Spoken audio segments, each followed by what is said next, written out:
నమస్తే, welcome to next Zee News. ఈనాటి వార్తా విశేషాలు. ఎస్సీ వర్గీకరణపై సుప్రీంకోర్టు ఇచ్చిన తీర్పును స్వాగతిస్తున్నామని సీఎం చంద్రబాబు తెలిపారు. కర్నూలు జిల్లా సున్నిపెంటలో నిర్వహించిన మన నీరు మన సంపద కార్యక్రమంలో ఆయన మాట్లాడుతూ సుప్రీం తీర్పుపై స్పందించారు. సామాజిక న్యాయం దామాష ప్రకారం ప్రతి వర్గానికి న్యాయం చేయడం టీడీపీ సిద్ధాంతం. గతంలో వర్గీకరణకు సంబంధించిన ఏబీసీడీలుగా కేటగిరీ తీసుకువచ్చాను. అందరికీ న్యాయం జరగాలి. ఎన్నికల్లో టికెట్ల కేటాయింపు కూడా అలాగే చేశాం. ఈ ప్రభుత్వం అందరిది, అందరి వాడిగా ఉంటా అని చంద్రబాబు తెలిపారు. అదేవిధంగా గత ప్రభుత్వం నీటి పారుదల ప్రాజెక్టుని పట్టించుకున్న పాపాన పోలేదని సీఎం విమర్శించారు. ప్రాజెక్టులకి తమ ప్రభుత్వం అత్యంత ప్రాధాన్యతనిస్తుందని చెప్పారు. రాయలసీమను రతనాల సీమగా మార్చే బాధ్యత తనదని చెప్పారు. సంపద సృష్టితో పేదరిక నిర్మూలన సాధ్యమవుతుందని తెలిపారు. ఎన్నికల్లో ఇచ్చినప్పుడు ఈ రోజే ఒక వార్త వచ్చినది కూడా మీరు గుర్తుపెట్టుకోవాలి. సుప్రీంకోర్టు ఏదైతే ఉందో షెడ్యూల్ కులాల కోసం ఏబిసిడి కేటగరైజేషన్ సబబని ఒక నిర్ణయం చేశారు. నేను ఎప్పుడు మీరు ఒక విషయం గుర్తుపెట్టుకోవాలి. ఈరోజు నేను చెప్పడం కాదు, సామాజిక న్యాయం తెలుగుదేశం పార్టీ సిద్ధాంతం. ఒకరిని కాదు, అందరికీ న్యాయం జరగాలి. అందుకే 96-97లో రామచంద్రరావు కమిషన్ వేసి ఆర్థిక పరిస్థితులను అధ్యయనం చేసిన తర్వాత ఏబిసిడి కేటగరైజేషన్ నేనే తీసుకొచ్చా. తర్వాత అది డిఫరెంట్ కోర్ట్స్లో ఛాలెంజ్ అయ్యి ఇప్పటి వరకు అనేక విధాలుగా ముందుకు పోయి ఈరోజు దాన్ని 7 జడ్జెస్ బెంచి ధృవీకరించారు, దాన్ని కూడా ఆమోదించారు. నేను ఒకటే మీ అందరినీ కోరుతున్నాను, జనాభా దామాష ప్రకారం ప్రతి కులానికి, ప్రతి మతానికి, ప్రతి వర్గానికి న్యాయం చేయడం తెలుగుదేశం పార్టీ సిద్ధాంతం అని కూడా మీకు తెలియజేస్తున్నా. అందుకే మొన్న ఎన్నికల్లో మీరు చూశారు, నేను ఇచ్చినప్పుడు సీట్లు కూడా ఇక్కడ శబరిని ఇక్కడ ఎంపీగా ఇస్తే పక్కన ఎంపీగా నాగరాజు ఒక కురబ కమ్యూనిటీకి సంబంధించిన వ్యక్తిని ఇచ్చాం. పక్కన అదే మార్గ అనంతపూర్లో ఒక బోయ వాల్మీకి కమ్యూనిటీకి ఎంపీ ఇచ్చాం. ఎక్కడికక్కడ అదే మారిగా నంద్యాల్లో ఫరూక్ గారికి ఆ రోజు ఎమ్మెల్యేగా ఇచ్చాం, ఇప్పుడు మంత్రిగా చేశాం.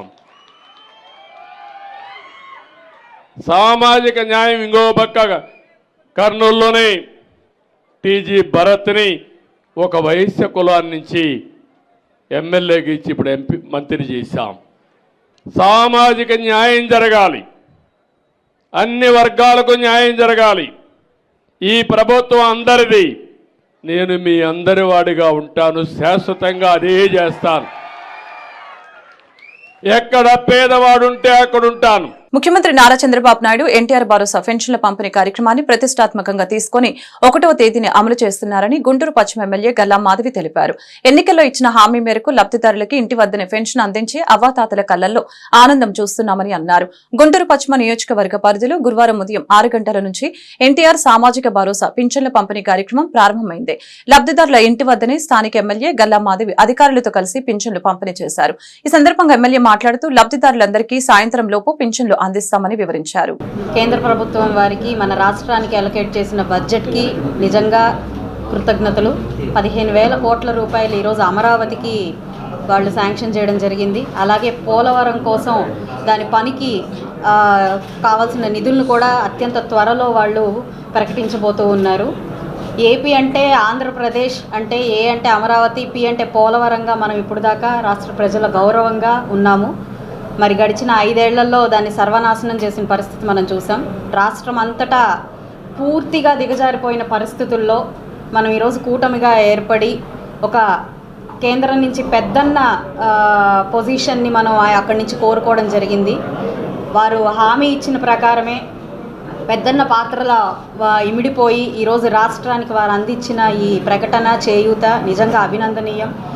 అందరం కూడా రాష్ట్ర వ్యాప్తంగా ప్రతి ఒక్కరం వారికి కృతజ్ఞతా భావులుగా ఉండాలి అని నేను చెప్పి కోరుకుంటూ ఉన్నాను. ఖచ్చితంగా మనకి రాజధానికి దగ్గరలో ఉన్న చేరువ ప్రాంతంగా మనం గుంటూరు మనకి తెలిసిందే. కాబట్టి వారు అందజేసే ఈ బడ్జెట్లో మనకు కూడా పూర్తి సహాయ సహకారాలు ఉంటాయి. మరి ఇప్పటికే మ్యాచింగ్ ఫండ్స్ లేకుండా ఆగిపోయిన మన డ్రైనేజీ వ్యవస్థ కానివ్వండి, అస్తవ్యస్తంగా మారిపోయిన రోడ్ల పరిస్థితి కానివ్వండి, ఇతరత్ర electricity, traffic issues, ganja issues, police వారు ఎదుర్కొంటున్న ఎన్నో రకాలైన ఇబ్బందుల దృష్ట్యా మనకు కావాల్సిన బడ్జెట్ పరంగా కూడా ఈరోజు ఒక 5 పాయింట్లు రాష్ట్ర ప్రభుత్వానికి ప్రతి నియోజకవర్గం నుంచి అందజేయబోతూ ఉన్నాం కలెక్టర్ గారికి. సో ఆ విధంగా కూడా మనకి కేంద్రం నుంచి వచ్చిన ఈ బడ్జెట్ ఎంతో ఉపయోగకరంగా సహాయ సహకారాలు అందించేలాగా ఉంది. కాబట్టి సర్వత్రా కృతజ్ఞతా భావంతో ఈరోజు రాష్ట్రం అంతా నిండిపోయింది. దానికి నిజంగా అభినందనీయం, హర్షదాయకం వ్యక్తం చేస్తూ ఉన్నాను. అలాగే ప్రతిపక్షం వారు ఈరోజు మన అసెంబ్లీలోకి రాలేక బయట నుంచే ఢిల్లీలో కూర్చుని ధర్నాలు చేస్తూ లేదంటే ప్రెస్ మీట్లు పెట్టి గవర్నమెంట్ ని ప్రశ్నించే పరిస్థితి ఉంది. శ్రీశైలం జలాశయానికి క్రమంగా వరద ప్రవాహం పెరుగుతూ ఉంది. దీంతో 10 గేట్లను ఎత్తి నీటిని దిగువకు విడుదల చేస్తున్నారు. స్పిల్వే ద్వారా 3,17,940 క్యూసెక్ల నీరు విడుదల చేస్తున్నారు. ఎగువ ప్రాంతాలైన జూరాల, సుంకేసుల నుంచి 3,42,026 వరద నీటిని వచ్చి చేరుతుంది. శ్రీశైలం జలాశయం పూర్తి స్థాయి నీటి మట్టం 885 అడుగులు కాగా ప్రస్తుతం నీటి మట్టం 884.50 అడుగులుగా నమోదైంది. గరిష్ట నీటి నిల్వ సామర్థ్యం 215.807 టీఎంసీలు కాగా ప్రస్తుత నీటి నిల్వ 212.9197 టీఎంసీలుగా ఉంది. అదేవిధంగా శ్రీశైలం కుడి, ఎడమ జల విద్యుత్ కేంద్రాల్లో విద్యుత్ ఉత్పత్తి చేస్తూ 60,000 క్యూసెక్ల నీటిని సాగర్కు విడుదల చేస్తున్నారు. పోతిరెడ్డిపాడు హెడ్ రెగ్యులేటర్ కి 25,000 క్యూసెక్లు, కల్వకుర్తి ఎత్తిపోతల పథకానికి 1,600 క్యూసెక్ల నీటిని విడుదల చేస్తున్నారు. ఎస్సీ ఎస్టీ రిజర్వేషన్ల ఉపవర్గీకరణకు సంబంధించి సుప్రీంకోర్టు ఇచ్చిన తీర్పుపై ఎంఆర్పీఎస్ వ్యవస్థాపకుడు మందకృష్ణ మాదిగ హర్షం వ్యక్తం చేశారు. రాష్ట్రాలకు ఉపవర్గీకరణ అధికారం ఉందని సుప్రీం తీర్పు ఇచ్చిందని చెప్పారు. వర్గీకరణ కోసం ఎంఆర్పీఎస్ 30 ఏళ్లుగా పోరాటం చేస్తుందని, ఎంతో మంది నేతలు ప్రాణాలు కోల్పోయారని అన్నారు. జాతికి జరిగిన అన్యాయాన్ని సరిదిద్దేందుకు పోరాడామని వివరించారు. ఢిల్లీలో మందకృష్ణ మాదిగ మీడియాతో మాట్లాడారు.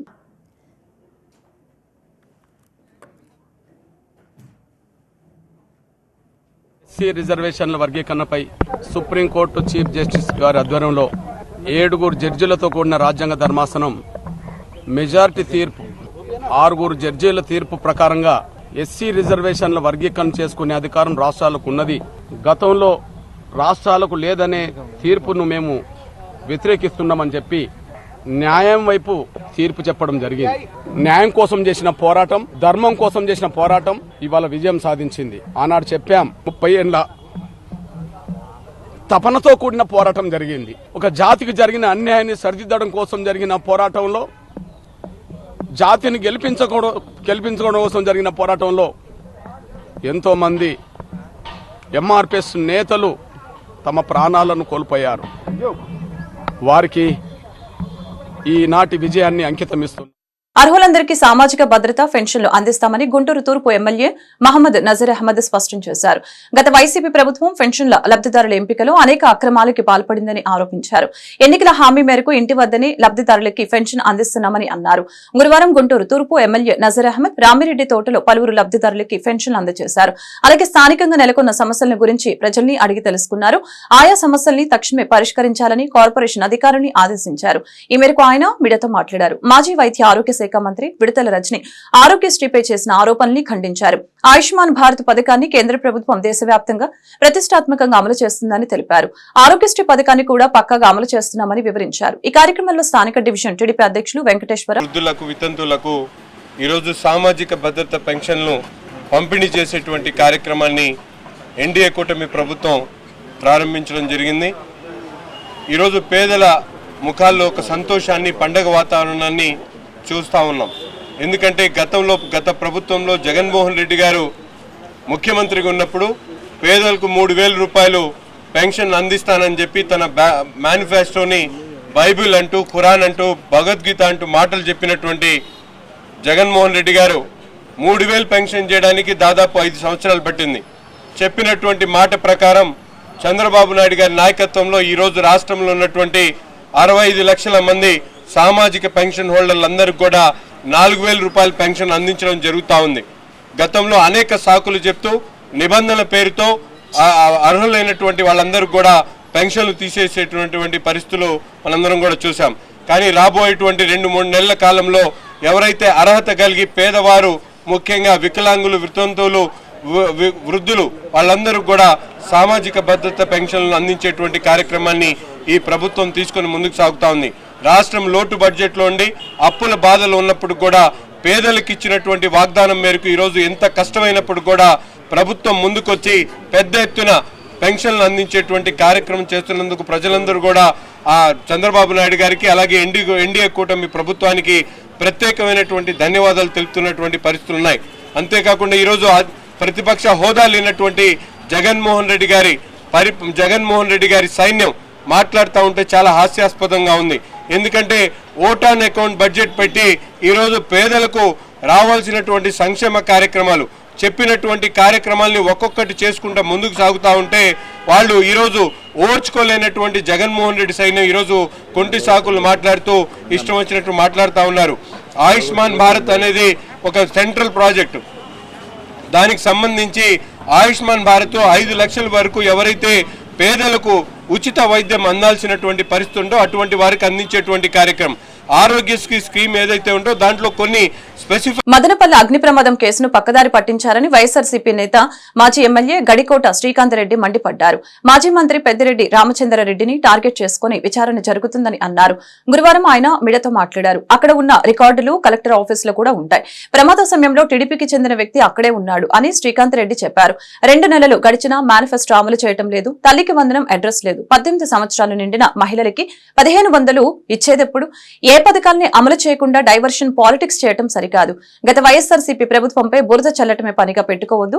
అధికారాన్ని అడ్డు పెట్టుకుని రాజకీయాలు చేయవద్దు అంటూ గడికోట శ్రీకాంత్ రెడ్డి హితో పలికారు. ఈరోజు మదనపల్లెలో సబ్ కలెక్టర్ ఆఫీసులో జరిగినటువంటి సంఘటనను కేవలం రాజకీయ కోణంలోనే చూస్తూ ఎలాగా ఒక పార్టీకి సంబంధించిన వ్యక్తుల్ని టార్గెట్ చేయాలి అని భావించి ఆ ప్రకారంగా ఆలోచన చేయడం అనేటువంటిది ఆశ్చర్యాన్ని కలిగిస్తూ ఉంది.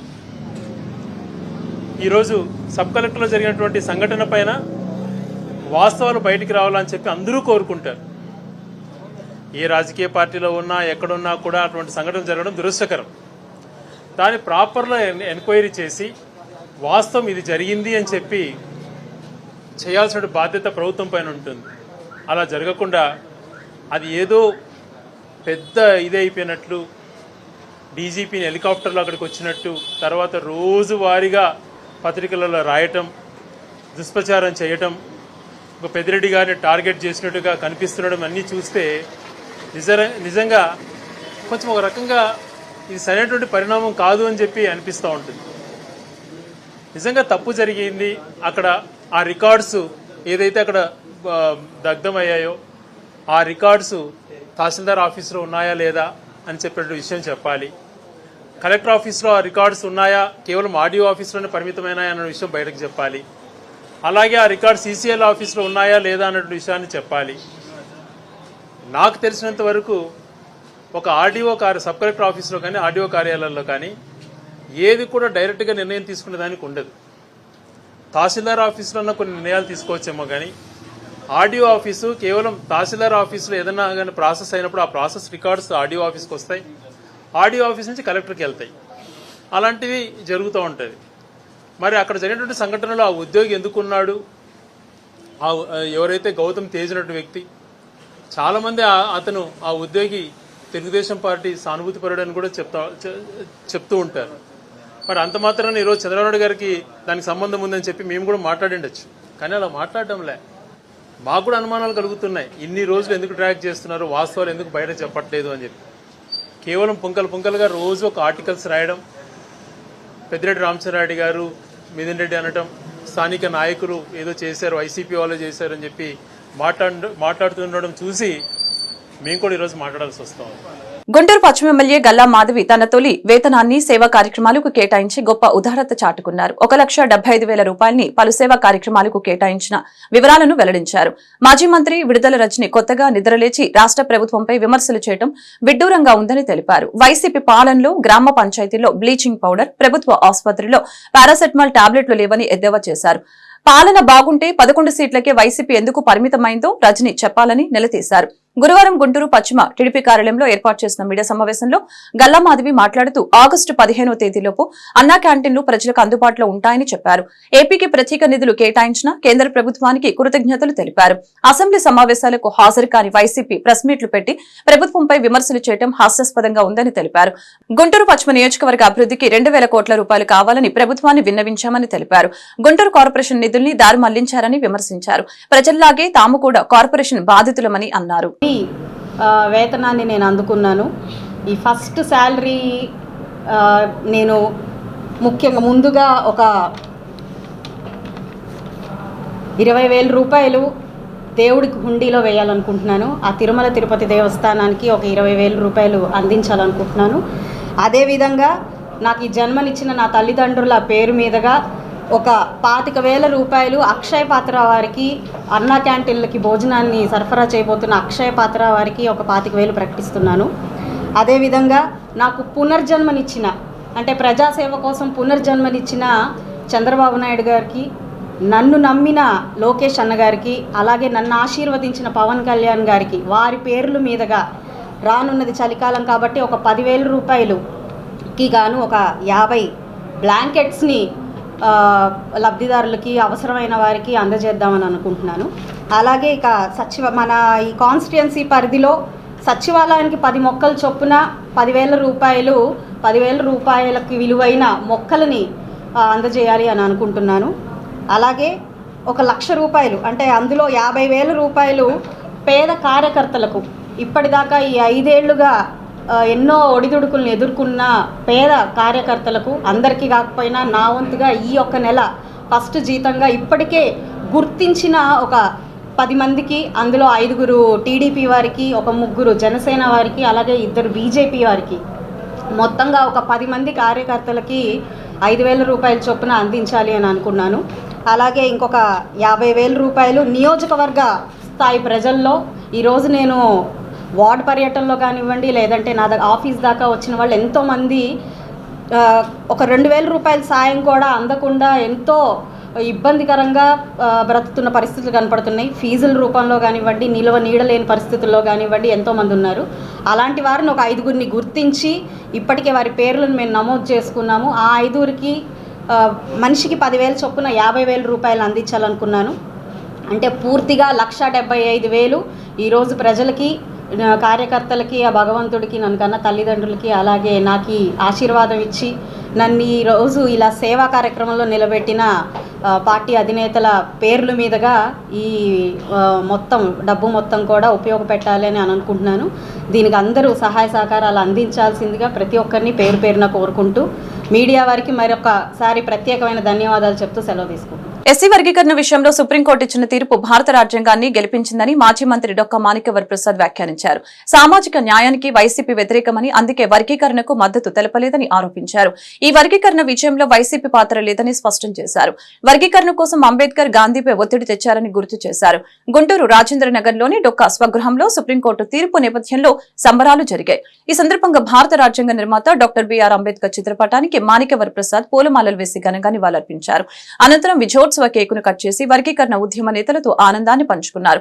ఈ మేరకు డొక్కా మాణిక్యవర్ ప్రసాద్ మీడియాతో మాట్లాడారు. వర్గీకరణ విషయంలో సుప్రీంకోర్టు ఇచ్చిన తీర్పును స్వాగతించారు. ఈ తీర్పును చారిత్రాత్మక ఘట్టంతో పోల్చారు. సామాజిక న్యాయ చరిత్రలో కీలక పాత్ర పోషించిన వారికి ధన్యవాదాలు తెలిపారు. సుప్రీంకోర్టు తీర్పు మేరకు రాష్ట్ర ప్రభుత్వాలు తక్షణమే ఎస్సీ వర్గీకరణకు చట్టబద్దత కల్పించాలని అన్నారు. ఎస్సీ వర్గీకరణ ఉద్యమంలో పాల్గొన్న వారిపై ప్రశంసల జల్లు కురిపించారు. వర్గీకరణ సాధించడంలో చంద్రబాబు కృషి మరవలేనిదని అన్నారు. అలాగే దేశ ప్రధాని నరేంద్ర మోదీకి ప్రత్యేక కృతజ్ఞతలు తెలిపారు. ఎస్సీ వర్గీకరణ జడ్జిమెంట్ని ఆమోదించడం జరిగింది. రాష్ట్ర ప్రభుత్వాలు, రాష్ట్రాలు ఎస్సీ వర్గీకరణ చేసుకోవచ్చు అనే అధికారాన్ని సుప్రీంకోర్టు రాష్ట్ర ప్రభుత్వాలకు ఇవ్వడం జరిగింది.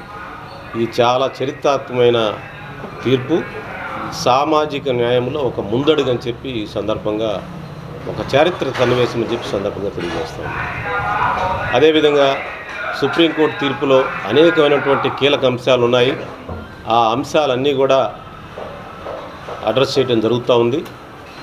వర్గీకరణకి ఇంత సపోర్టు, ఇంత సుప్రీంకోర్టు న్యాయ వ్యవస్థ ఇంత మెజారిటీతో జడ్జిమెంట్ చెప్పడం అనేది ఒక సామాజిక న్యాయ చరిత్రలో ఒక చాలా హిస్టారికల్ డెసిషన్ ఇది.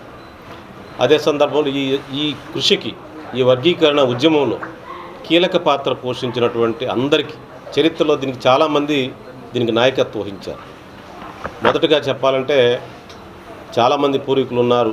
సదాలక్ష్మి గారు, వెంకటస్వామి గారు, మందా జగన్నాథం గారు, వీళ్ళంతా ఉన్నారు. ఆ తర్వాత కృష్ణమాది గారి నాయకత్వం వచ్చిన తర్వాత ఆయన నాయకత్వంలో పెద్ద ప్రజా ఉద్యమంగా మారి గత 30 సంవత్సరాలుగా దేశ రాజకీయాల్లో ఒక సామాజిక ఉద్యమాలకు కొత్త చరిత్రని, కొత్త అర్థాన్ని ఇచ్చినటువంటి ఎంఆర్పిఎస్ నాయకత్వం అని చెప్పి దానిలో చాలామంది పనిచేశారు, చాలామంది ప్రాణత్యాగం చేశారు, చాలామంది ఈ వర్గీకరణ కాజు కోసం చాలా జీవితాలను అర్పించారు, కుటుంబాలని త్యాగం చేశారు.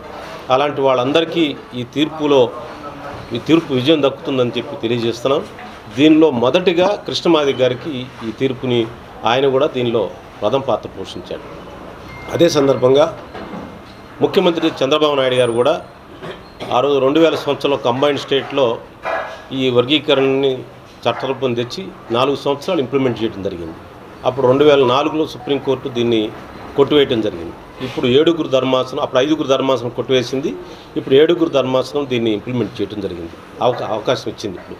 అందువల్ల ఈ సందర్భంగా అందరికీ ధన్యవాదాలు. ముఖ్యంగా చంద్రబాబు నాయుడు గారికి, మోడీ గారికి, అంటే బీజేపీకి, కూటమి ప్రభుత్వానికి కేంద్రంలోనూ రాష్ట్రంలోనూ దీనికి మద్దతు ఇచ్చిన అన్ని పార్టీలు, ఈవెన్ కాంగ్రెస్ పార్టీ కూడా దీనికి మద్దతు ఇచ్చింది.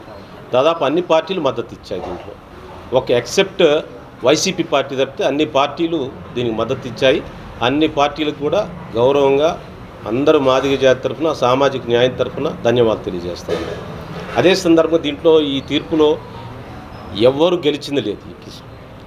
ఈ తీర్పులో భారత రాజ్యాంగం గెలిచింది.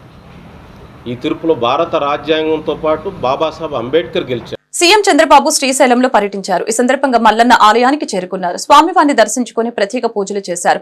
అంతకుముందు ఆలయ అర్చకులు ఆయనకు పూర్ణ కుంభంతో స్వాగతం పలికారు. దర్శనానంతరం తీర్థ ప్రసాదాలు అందజేసి వేదాశీర్వచనాలు ఇచ్చారు.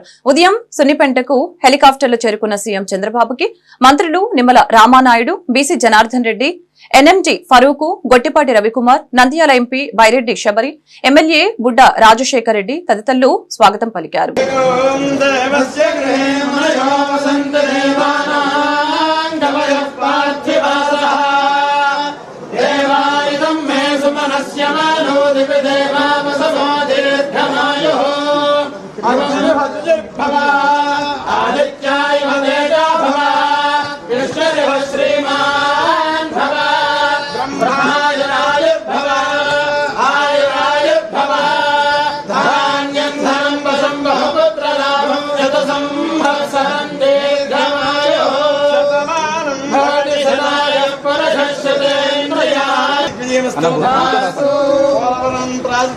శీఘ్రమేవ పునః సంపూర్ణతా పరిపూర్ణతా యజమానస్య అఖండ దిగ్విజయ ప్రాప్తిరస్తు మహంత శ్రీమంతో మహాంతానికి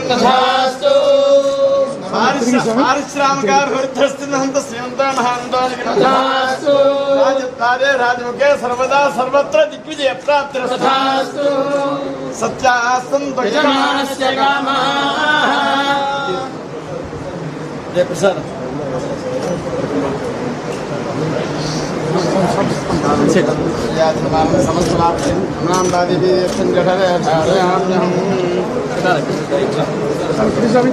ఆరోగ్యశ్రీ నెట్వర్క్స్ ఆసుపత్రులకి 1600 కోట్ల నిధుల్ని బకాయి పెట్టింది మాజీ ముఖ్యమంత్రి జగన్మోహన్ రెడ్డేనని విద్యా ఐటీ శాఖల మంత్రి నారా లోకేష్ ధ్వజమెత్తారు. గత ప్రభుత్వం ఆరోగ్యశ్రీ పథకాన్ని అనారోగ్యశ్రీగా మార్చిందని బుధవారం ఎక్స్ వేదికగా మండిపడ్డారు. బకాయిల వ్యవహారాన్ని బయటపెట్టి సాక్షి పత్రిక పరువు తీసిందని, ఆరోగ్యశ్రీ ఆపేస్తాం శీర్షికతో ఆ పత్రికలో వచ్చిన కథనాన్ని ప్రస్తావిస్తూ ఎద్దేవా చేశారు. ఇంతకీ తాడేపల్లి ప్యాలెస్ లో ఏం జరుగుతుందని నిలదీశారు. గుంటూరు నగరంలో ర్యాష్ డ్రైవింగ్ పై పోలీసులు కొరడా జులిపించారు. యువత స్పీడ్ కి గుంటూరు జిల్లా ఎస్పీ సతీష్ కుమార్ బ్రేక్ వేశారు. Snake drive, chain snatching, eve teasing నివారించేందుకు గుంటూరు పోలీసులు స్పెషల్ డ్రైవ్ చేపట్టారు. ప్రధానంగా విమెన్స్ కాలేజ్ రోడ్ లో గురువారం సాయంత్రం అడిషనల్ ఎస్పీ ఆధ్వర్యంలో పోలీసులు ద్విచక్ర వాహనాలు తనిఖీ చేశారు. Driving licence, bike records, insurance, pollution certificate లేని వాహనాలకు జరిమానా విధించారు. నెంబర్ ప్లేట్ లేని వాహనాలను సీజ్ చేశారు. గుంటూరు నగరంలో గాడి తప్పిన వాహన చోదకులకి పోలీసులు కౌన్సిలింగ్ నిర్వహించారు. ఈ వార్తలు ఇంతటితో సమాప్తం. మరొక బులెటిన్లో మళ్ళీ కలుద్దాం. నమస్కారం.